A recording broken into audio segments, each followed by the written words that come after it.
ศรัทธาสุดโต่งนักบวชอินเดียยืน5 ปีบ่ยอมนั่งหวังสำละบาปสุดท้ายเกือบถึกตัดขา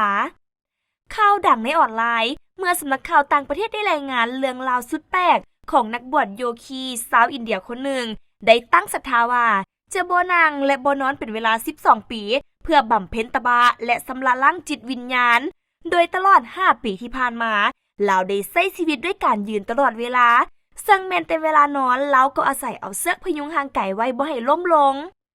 การยืนติดต่อกันเป็นเวลาโดนได้ส่งผลกระทบต่อสุขภาพอย่างหนักเฮ็ดให้ขาทั้ง2เบื้องบวมผิดรูปและเส้นเลือดเสียหาย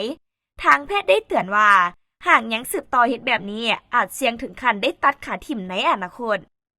ถึงว่าจะต้องเผชิญกับความเจ็บปวดและอันตรายต่อร่างกายแต่นักบวชคนดังกล่าวยังคงยืนยันที่จะปฏิบัติตามคำปฏิญาณให้ครบ12 ปีเพราะเชื่อว่าเป็นหนทางแห่งการฝึกจิตและสำละบาปตามความศรัทธาของตน